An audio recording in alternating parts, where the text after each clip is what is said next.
이 주보 보시면 우리 2018년 표가 나와 있습니다. 이렇게 주보 첫 페이지에 보면 그 말씀이 있는데 우리가 내 이름을 위대하게 만들어 주리라, 이것을 한 목소리로 2018년 표인데 우리 같이 읽어보겠습니다. 시작. 내 이름을 위대하게 만들어 주리라. 아멘.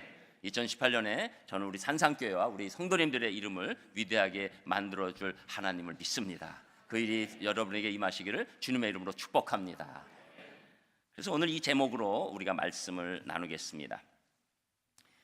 이 배경은 당연히 다윗의 이야기죠. 다윗은 많은 시련 끝에 왕이 됐습니다. 이스라엘을 괴롭히던 여러 강대국들을 이제 무찔러가면서 정말 또 사울의 그런 여러 가지 안타까움 가운데서 그것을 뚫고 나라의 왕이 되고, 그 다음에 정말 여러 가지 일들을 통해서 평안한 나라가 되고, 결국 자기는 이렇게 아름답게 지은 자기가 지은 성전에 들어가서 이렇게 있게 된 거죠. 그러나 다윗 마음은 늘 항상 하나님을 생각하는 마음이 있었습니다.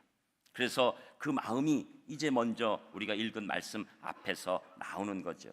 그래서 자기는 백향목궁에 살고 있는데 하나님의 언약궤는 이렇게 천막 안에, 휘장 안에 있는 것이 너무나도 마음이 아팠던 것이죠. 그래서 하나님의 성전을 지어드리고 싶은 마음이 있었는데, 이 당시에 하나님과의 교통할 때 나단 선지자를 사용하게 되는 것이 있었기 때문에 나단에게 물어보죠. 나단은 처음에는 이거 좋은 뜻이니까 왕께서 행하시면 됩니다, 이렇게 얘기를 했지요. 그래서 하나님의 성전이 다윗에게 금방 건설될 것 같은 그런 마음이 있었습니다. 그런데 놀랍게도 하나님께서 성전을 건설하겠다는 이 다윗의 그 질문에 나단 선지자를 통해서 노하신 거예요. 그래서 이게 나쁜 노가 아니었어요. 하나님께서 다윗의 성전 건축을 거절하시는 이유와 그 여러 가지 배경에 관해서 6절 7절에 나와 있는데, 그 6절 7절 우리 같이 읽으시겠습니다. 6절 7절 읽습니다. 6절 시작. 내가 이스라엘 자손을 애굽에서 인도하여 내던 날부터 오늘까지 집에 살지 아니하고 장막과 성막 안에서 다녔나니, 이스라엘 자손과 더불어 다니는 모든 곳에서 내가 내 백성 이스라엘을 먹이라고 명령한 이스라엘 어느 지파들 가운데 하나에게 내가 말하기를, 너희가 어찌하여 나를 위하여 백향목 집을 건축하지 아니하였느냐고 말하였느냐. 아멘. 한마디로 하나님께서는 네가 성전을 건축할 수 없다라는 얘기를 해주시는 거죠. 왜냐하면 하나님께서는 이 그동안의 장막을 통해서 이 출애굽 때도 이 광야 시절 때도 하나님께서 이동하시는 것이 이제 장막을 통해서 나타났다고 이스라엘은 생각했지만, 사실 하나님은 그거 다 필요 없고 그 안에 갇혀 있는 하나님이 아니라 그 모든 곳에 계신 하나님이었다는 것을 말씀하시면서, 내가 너희들에게 언제 장막 지어달라고 얘기를 했는가라고 얘기하시는데, 이것이 불만스러워서 하시는 게 아니에요. 하나님께서는 다윗의 마음을 아셨습니다. 다윗은 자기가 지금 잘 살고 있는데 하나님의 상징인 그 언약궤가 있는 것을 통해서 하나님이 마치 이 천막에서 살고 계신 것 같은 그런 느낌을 들고 있었던 것이죠. 그러니까 무슨 수를 써서라도 자기가 하나님께 이 성전을 지어드리겠다, 그 마음을 기뻐 받으신 겁니다. 여기엔 안 나왔지만 그 증거가 역대하 6장 8절에 보면 나와 있습니다. 여호와께서 다윗에게 이르시되 내가 내 이름을 위하여 전을 건축할 마음이 있으니 이 마음이 내게 있는 것이 내게 좋도다. 다윗이 성전을 건축할 이 마음을 튼 것, 이 마음이 하나님 입장에서 기쁘셨다는 거예요. 하나님께서 이 다윗의 마음을 보고 감동이 있으셨다는 거죠. 여러분, 어떤 때는 우리가 필요 없는 것을 받을 때도 기쁠 때가 있어요. 왜? 그 사람의 그 동기를 알기 때문에 그렇죠. 너무나 그 결과만 갖고 물질적인 것만 알고 있는 분은 나한테 필요 없는 게 오면 주면 이런 걸 줘, 이렇게 생각하기도 쉽고, 우리가 크리스마스나 또 연말이나 이렇게 새 선물을 받게 될 때 자기 마음에 안 드는 것 받으면 이거 어디다 써? 이렇게 할 사람도 있겠지만, 그 중심을 아는 사람들의 특징은 그 물건이 나에게 필요가 없어도 그 마음을 알게 되면 너무나도 이 마음이 벅찬 거죠. 그래서 별 필요 없어도 특히 할아버지 되신 분들, 할머니 되신 분들 손주가 뭐 준 거 있으면 막 달고 다니고 막 그러는데, 저런 걸 왜 저렇게 달고 다니시나? 그런데 그 마음을 알기 때문입니다. 여러분, 하나님께서도 이 성전이 필요 없으신 분이죠. 우주 만물에 꽉 차신 하나님이, 어느 곳에서 다 계신 그 하나님이 우리를 지켜보시고 우리를 인도하시는 놀라운 그 하나님이시기 때문에 성전이 필요 없으셨으나 다윗이 갖고 있는 이 절절한 그 사랑의 마음을 알고 있었어요. 왜 또 다윗은 성전을 특별히 짓기를 원합니까? 하나님 앞에 예배드림으로 말미암아 하나님께서 영광 받으시는 걸 가장 기뻐하기 때문에 내가 어떤 것보다도 성전을 하나님께 드려야 되겠다, 그 마음이 있었던 거죠. 그러니까 하나님께서 그 마음을 가지고 기쁨으로 이제 복을 내려주시는 놀라운 오늘 축복의 그 세 가지 복, 그것을 우리에게 말씀해 주시는 겁니다. 하나님이 감동하신 거예요. 가정에서도 아내를 감동시키면 저녁 반찬이 뭐 달라지고, 뭐 이 남편이 또 일찍 오게 된다든지, 또 뭐 남편이 아내를 감동시키는 것뿐만 아니라 아내가 또 남편을 감동시키면 없는 거 다 해가지고 뭐 한다든지, 아이들이 용돈을 받기 위해서 감동시키면 더 생각한 것 이상으로 오는 것처럼 하나님께서는 너무 기쁘셨고, 사실은 이 오늘 우리의 표어가 되는 내 이름을 위대하게 만들어 주리라, 이것은 사람이 받을 수 없는 겁니다. 항상 하나님만이 그 이름이 위대해져야 되는 것이죠. 그러나 오늘 다윗에게 이 놀라운 이제 복 세 가지 가운데 첫 번째, 이름이 존귀하게 되는 복을 주셨는데 그 말씀이 8절 9절에 나오는 것입니다. 이제 8절 9절 또 같은 목소리로 같이 읽겠습니다. 시작. 그러므로 이제 내 종 다윗에게 이와 같이 말하라. 만군의 여호와께서 이와 같이 말씀하시기를 내가 너를 목장 곧 양을 따르는 데에서 데려다가 내 백성 이스라엘의 주권자로 삼고 내가 가는 모든 곳에서 내가 너와 함께 있어 내 모든 원수를 내 앞에서 멸하였은즉 땅에서 위대한 자들의 이름같이 내 이름을 위대하게 만들어 주리라. 아멘. 자, 이제 다윗에게 줄 축복을 하나님께서 나단 선지자를 통해서 말하게 하시는 거죠. 그러면서 내가 너를 목장 곧 양을 따르는 데서 데려다가 내 백성 이스라엘의 주권자로 삼았다. 이미 왕으로 세워준 분이 하나님이시라는 것을 말씀하고 있고, 내가 가는 모든 곳에서 내가 너와 함께 있어 내 모든 원수를 내 앞에서 멸해왔다. 전쟁에서 이 놀라운 일들을 내가 너한테 허락했다. 그런데 이제 이 너의 아름다운 나를 향한 사랑을 보고 네 이름을 위대하게 만들어 주리라, 이렇게 말씀하고 계신 거죠. 이 이름을 존귀케 만들어 주신다는 것입니다. 다윗이 하나님의 영광을 생각하면서 하나님의 성전을 봉헌하려는 그 사랑의 마음, 그 예배의 마음을 보시고 하나님께서 다윗의 명예를 높여 주시겠다는 겁니다. 여러분, 인간의 이름과 인간의 존귀케 됨은 인간에 의해서 되는 게 아니에요. 하나님이 높여주셔야 높여지는 줄 믿습니다. 그게 인간의 이름이에요. 아무리 높았던 이름도 하나님이 궁극적으로 붙잡아 주시지 않으면 그 이름 땅에 떨어지게 돼 있는 것입니다. 그 사람들은 스스로 자기가 자기의 이름을 높이려고 애쓰지만 불가능한 일입니다. 우리는 너무나도 많은 역사 가운데서 그것을 알게 되죠. 여러분, 다윗은 사실은 자기는 늘 부족하다고 생각했지만 하나님께서 다윗의 이름을 높여주시기 하니까 이미 다윗은 엄청난 이름이 됐습니다. 여러분, 영어에서도 데이비드라는 이름은 너무나도 많은 이름이 됐어요. 그래서 많은 분들이 영어 이름은 자기도 모르게 그냥 많이 하니까 데이비드 하고 있지만 이 다윗의 이름이 얼마나 대단한 것인지 자기도 모르게 인정하고 있는 것이죠. 특별히 마태복음 1장 1절에 신약성경이 시작할 때 어떻게 얘기합니까? 아브라함과 다윗의 자손 예수 그리스도의 세계라. 예수님 이름 앞에 다윗이 들어가는 거죠. 성경에서 1000번이나 다윗의 이름이 호명되고 있습니다. 또 낫기를 원하는 병자들까지도 복음서에 보면 다윗의 자손 예수여 나를 고쳐 주시옵소서, 이런 영광스러운 이름을 다윗이 갖게 되는 것이죠. 하나님 마음을 감동시킨 이 다윗이 이 세상에서도 정말로 하나님께서 위대하게 그 이름을 만들어 주시기 때문에 그 이름이 존귀하게 되었다는 것입니다. 여러분, 이 하나님께서 위대한 이름을 궁극적으로 주시는 결정적인 이름이 예수 그리스도시죠. 다윗을 통해서 이제 예수 그리스도께서 오실 때 항상 예수 그리스도께서는 다윗의 이름을 가지고 높이심 받으시는 겁니다. 그래서 여러분, 이름이 존귀하게 되고 높여진다는 것은 너무나도 소중한 일이고, 그것은 하나님을 사랑하는 자에게, 하나님께 진정으로 예배 드리는 자에게 주시는 놀라운 복이 되는 것입니다. 여러분, 이런 예가 이 신약 성경에 바로 나와요. 예수님께서 십자가에 달리시기 전에 이제 한 여인이 옵니다. 이 예수님의 어머니 마리아와 같은 이름을 가진 마리아라는 여인이 이 향유를 담은 옥합을 가지고 오지요.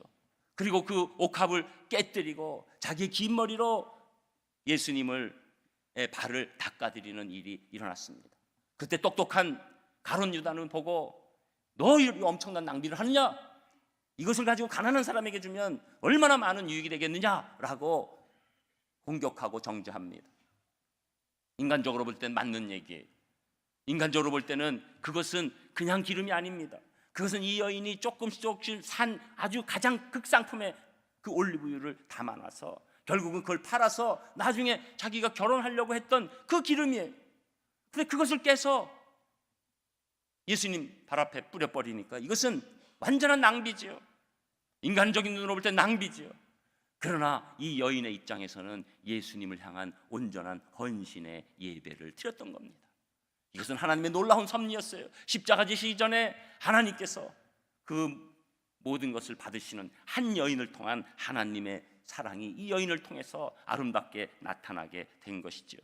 그래서 성경에는 마가복음 14장 6절에서 9절 보면 예수께서 이르시되 가만두라 너희가 어찌하여 그를 괴롭게 하느냐 그가 내게 좋은 일을 하였느니라 가난한 자들은 항상 너희와 함께 있으니 아무 때라도 원하는 대로 도울 수 있거니와 나는 너희와 항상 함께 있지 아니하니라 그는 힘을 다하여 내 몸에 향유를 부어 내 장례를 미리 준비하였느니라 내가 진실로 너희에게 이르노니 온 천하에 어디서든지 복음이 전파되는 곳에는 이 여자가 행한 일도 말하여 그를 기억하리라 하시니라.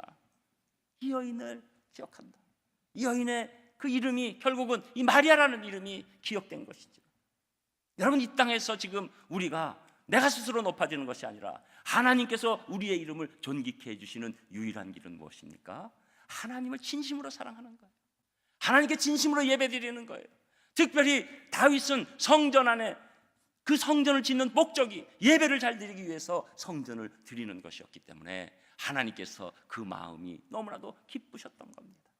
저는 여러분 우리 2018년 우리가 더욱더 하나님께 신령과 진정의 예배를 드리면서 그 예배 가운데서 우리가 하나님을 절절히 사랑하는 마음을 드리면서 여러분 이름과 우리 산상교회 이름이 하나님의 능력으로 존귀하게 되기를 주님의 이름으로 축복합니다. 그리고 두 번째, 이렇게 다윗의 마음을 아신 하나님께서는 승리와 평안의 복을 주시는데 그 말씀이 10절 11절에 나옵니다. 우리 10절 11절도 함께 읽겠습니다. 10절 시작. 내가 또 내 백성 이스라엘을 위하여 한 곳을 정하여 그를 심고 그를 거주하게 하고 다시 옮기지 못하게 하며 악한 종류로 전과 같이 그들을 해하지 못하게 하여 전에 내가 사사에게 명령하여 내 백성 이스라엘을 다스리던 때와 같지 아니하게 하고 너를 모든 원수에게서 벗어나 편히 쉬게 하리라.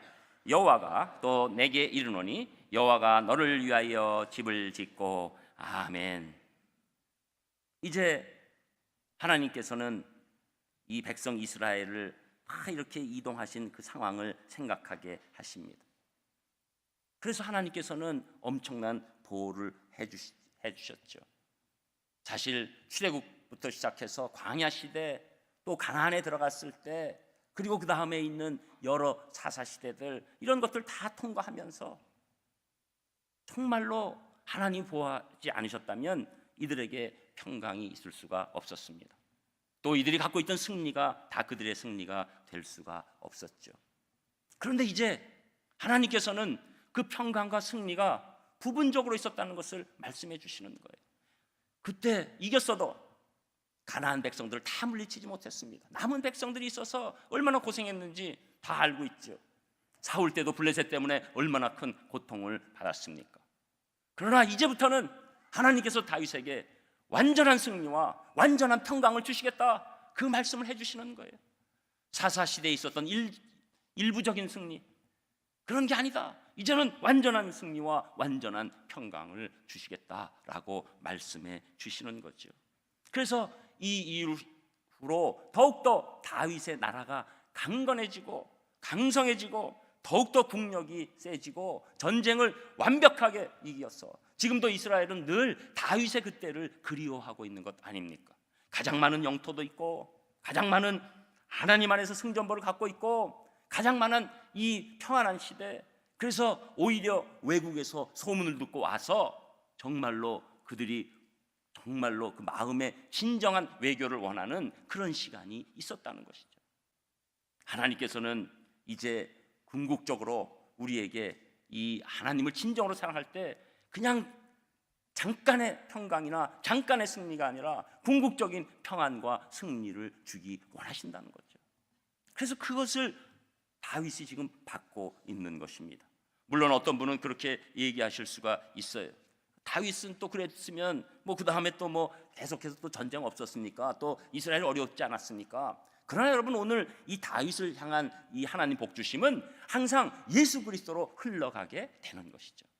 결국 예수님께서 이 땅에 오셨을 때 완벽한 승리가 일어나게 되는 것입니다. 사단의 권세를 물리치시고 사단의 이 정수리를 부숴놓으시고 사망을 깨뜨리시고 그리고 영원한 우리에게 승리를 주시는, 죽음에서 해방되는 놀라운 은혜를 십자가에서 허락해 주신 것입니다.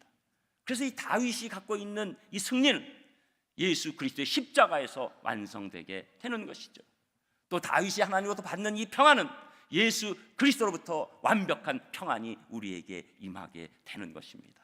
그래서 요한복음 14장 27절에 보면 평안을 너희에게 끼치노니 곧 나의 평안을 너희에게 주노라. 내가 너희에게 주는 것은 세상이 주는 것과 같지 아니하니라. 너희는 마음에 근심하지도 말고 두려워하지도 말라. 이렇게 말씀하시는 겁니다. 여러분, 우리 2018년 여러 가지 일들이 생길 것 같고 여러 가지 불안한 마음이 있죠. 그러나 우리가 하나님이 주신 복을 받는다는 것은 우리가 끝내 하나님께서 아무도 빼앗을 수 없는 평안을 주셨다는 믿음을 갖는 것입니다. 저는 2018년에 여러분 무슨 일이 있어도 승리하시기를 축복합니다. 2018년에 무슨 일이 있어도 평안하시기를 주님의 이름으로 축원합니다. 이것은 세상이 뺏을 수 없고 이것은 우리 마음 심령 안에 있는 거예요. 제가 이게 설교하다가 이렇게 해가지고 목소리가 이렇게 된 거가 처음이에요. 제가 얼마나 청아합니까?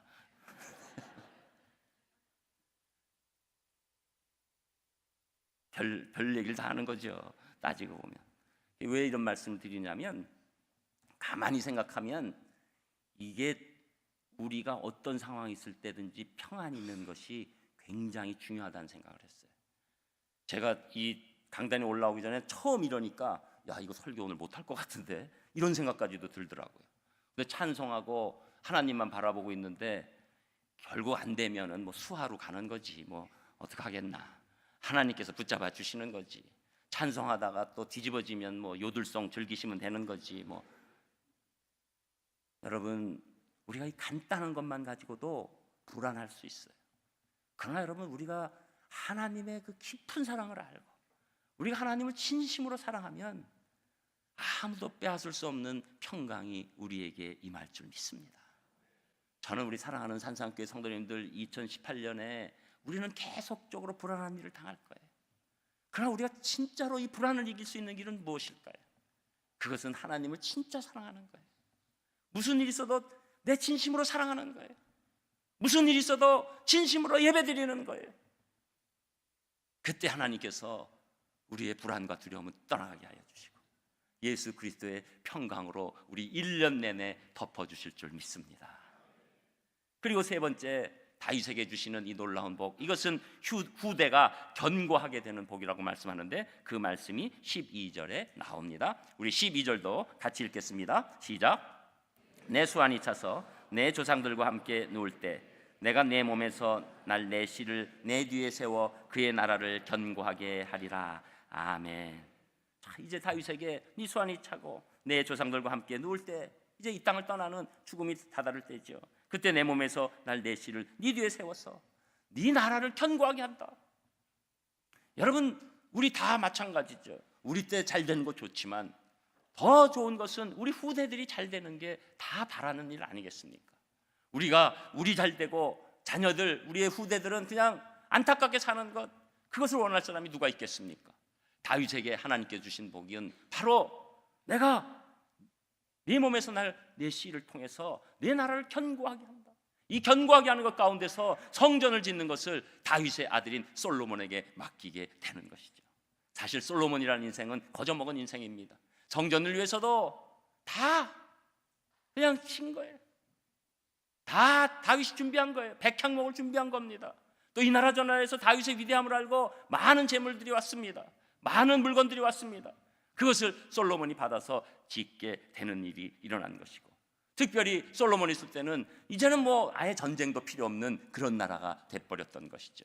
다 어디서 온 것입니까? 다윗이 갖고 있던 이 놀라운 하나님을 사랑하는 마음 가운데 이루어지는 놀라운 후대의 견고함이 일어난 것입니다. 저는 우리 믿는 분들이 어떤 때는 자녀들 때문에 걱정들을 많이 합니다. 그래서 지금 얘네가 전혀 믿음이 없는 것 같아요. 이렇게 봐가지고 이거 언제 신앙 가질지 모르겠어요. 그런데 절대 그렇지 않습니다.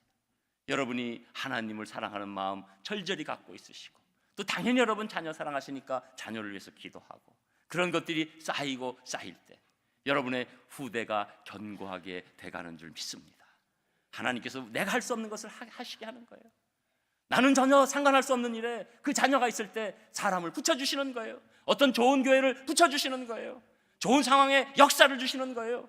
나도 몰랐는데 심지어 내가 이 땅에 없을지라도 내 후대를 향한 하나님께서의 이 놀라운 은혜와 사랑이 임하게 된다는 것이죠. 그래서 우리는 그런 것을 분명히 믿고 2018년도 우리가 이 하나님을 진심으로 더 사랑해야 된다, 그것을 말씀하고 있는 것입니다. 그래서 이 견고하게 된다, 이것은 굉장히 소중한 거예요. 우리는 뭔가 잘된 것 같아도 사실 뭐 하나 딱 틀어지면 거기서 무너지는 겁니다. 우리는 지금 다 잘 살고 있는 것 같아도 어디 하나 딱 건드려 놓으면 다 무너질 수 있는 거예요. 견고하게 된다는 것은 하나님께서 우리의 이 모양 저 모양들이 쓰러지지 않도록 세워가고 계신다는 거예요. 여러분, 이것이 얼마나 큰 복인지 모릅니다. 우리는 어떤 때는 어려움을 겪을 수 있어요. 그러나 그것은 우리를 견고케 하시는 복일 수 있는 겁니다. 우리 자녀를 견고케 하실 수 있는 그런 복이 있을 수 있는 거예요. 그래서 여러분, 우리 자녀들에게 우리가 어떤 이상 너무 많이 개입하기 시작하면 하나님이 직접 견고하게 하시는 것을 우리가 스스로 무너뜨릴 수 있다는 거예요. 하나님께서 이 견고하게 하실 때 우리가 가장 후대에게 줘야 될 게 무엇입니까? 바로 신앙입니다. 믿음입니다. 이 믿음을 줬을 때 이 자녀들이 부족한 것들이 견고함으로 바뀌게 되는 것이죠. 여러분, 우리가 이 땅에서 과연 후대에게 줘야 될 것이 무엇일까요? 저는 후대에게 가장 줘야 될 것, 통일이라고 믿습니다. 여러분, 지금 통계에서도 이 통일에 대해서는 이제는 막상 통일되려니까 불안한 게 많아요. 내가 손해볼 게 많아요. 그러나 여러분, 후대를 생각한다면 우리가 하나님을 더욱더 사랑하고 예배하는 가운데 하나님의 복이 이 나라에 임해서 피 흘림 없이 놀라운 통일, 동서독이 통일된 것 이상의 귀하고 아름다운 통일, 통독이 시행착오가 있었지만 그 시행착오도 최소화되는 놀라운 통일이 우리나라에 임해야 한다. 이것이 믿는 자들의 마지막 기도가 되어야 될 줄 믿는 것입니다. 저는 통일되면 여러분, 하루아침에 우리가 뭐 어떻게 되고 저쩌고 이거 아닙니다. 5년에서 10년 당연히 어렵습니다. 우리 소득 30% 이상이 줄어들 가능성이 높아요. 그럼에도 불구하고 우리가 정말로 하나님 사랑하는 사람이기 때문에 통일도 간절히 기도해야 된다고 믿는 거예요. 왜? 하나님의 마음이 거기 있으니까. 하나님의 마음이 너무나도 아픈 곳에 있으시니까. 하나님의 마음이 좌절되고 핍박받고 그리고 너무나도 안타까운 곳에 있는 것이 하나님의 강력한 마음이시니까 우리가 하나님을 사랑한다면 그 마음을 올려드리고 기도로 나가고 예배로 나갈 때 통일은 우리에게 나중에 후대에게 너무나도 놀라운 견고함을 주시는 복된 통일이 될 줄 믿습니다. 여러분, 우리 개인뿐만 아니라 이제는 우리가 눈을 들어 2018년은 이제 우리 하나님의 마음으로 우리나라를 보고 세계를 봐야 될 줄 믿습니다. 더 이상 내 안에서만 움직이는, 더 이상 나만 바라보는 그 시각을 가지고는 이 험한 세상 절대 이기지 못합니다. 우리는 이 세상이 험해지고 마지막 때가 되면 내 유익을 자꾸 내가 뺏어오면 나는 잘 될 것 같아요. 그러나 절대 그런 시간은 지났습니다. 이제는 하나님을 진정하는 사람들에게 하나님이 주실 수 있는 복으로 사는 그런 마지막 때가 된 줄 믿습니다. 내가 많이 가졌다고, 내가 어떤 위치에 있다고, 내가 여유가 있다고 해결되지 않습니다. 이제는 안전지대가 없습니다. 오직 하나님의 지대 안에 들어가는 자들만이 진정한 안전을 누리게 될 줄 믿습니다. 그래서 우리는 후대가 견고하게 되는 복 가운데서 우리 2018년에 우리 산상교회와 우리 부족한 우리들의 이름조차도 하나님께서 존귀케 하시고 이름을 사용해달라는 기도가 가장 필요하게 된 시절이 되는 것이죠. 세계 최초의 여성 노벨 문학상 수상자인 스웨덴의 셀마 라겔루레프의 진홍 가슴새라는 동화가 있습니다. 하나님께서 잿빛 털을 가진 새를 창조하셔서 이름을 진홍 가슴새라고 지어주셨습니다. 그러니 이 새가 당연히 묻지요. 하나님, 저는 잿빛 털을 가지고 있는데 왜 진홍 가슴새라는 이름을 지어주셨습니까? 하나님은 새에게 이렇게 말씀하십니다. 네가 참사랑을 베풀 때 그 이름에 합당한 깃털을 가지게 될 것이다. 그렇게 말씀하십니다. 오랜 세월이 지난 다음 예루살렘에 살고 있던 진홍 가슴새가 둥지 근처 십자가에 어떤 사람이 달려있는 것을 보았습니다. 새가 가까이 가서 보니 십자가에 달린 사람의 이마에 가시관이 쓰여져 있고 그 가시가 너무 깊이 찔려 있어서 붉은 피가 계속 흐르고 있었습니다. 새는 그 사람을 너무나 사랑하게 됐습니다. 그리고 자신의 부리로 그 이마에 깊이 박혀있는 가시를 빼려고 몸부림칩니다. 겨우 가시가 빠졌을 때는 거기서 피가 쏟아서 진홍 가슴새의 온몸이 피투성이가 돼버렸습니다. 그때 새의 가슴은 피가 지워지지 않는 가슴으로 바뀌고 새의 목덜미와 모든 곳에도 핏자국이 생겼습니다. 그런데 신기한 것은 그 후로 그 새가 낳은 새들마다 목덜미와 가슴에 선명한 진홍빛 털이 있더라는 것입니다. 여러분, 이 진홍 가슴새, 어떤 사람은 가장 아름다운 이름을 가진 새라고 말씀합니다. 우리가 하나님을 진짜로 사랑하면 하나님께서 우리 이름도 아름답게 인도해 가실 줄 믿습니다. 저는 2018년에 우리 산상교와 여러분의 이름이 하나님께서 존귀케 하시는 귀한 기간이 되기를 주님의 이름으로 축원합니다. 기도하겠습니다. 하나님, 감사를 드립니다. 저희들에게 이 귀한 2018년의 첫 주를 허락하여 주시고 저희가 이 사람으로서는 가질 수 없는 이 귀한 위대한 이름을 받을 수 있는 그 사랑을 보았습니다. 저희들도 다윗의 사랑처럼 하나님을 진심으로 사랑할 수 있도록 인도하여 주셔서 2018년이 정말로 우리가 뒤돌아볼 때 내가 인생에서 하나님을 너무나 사랑했던 한 해였다고 고백할 수 있도록 인도하여 주시옵소서. 예수님 이름으로 기도합니다. 아멘. 평생에 단 한 가지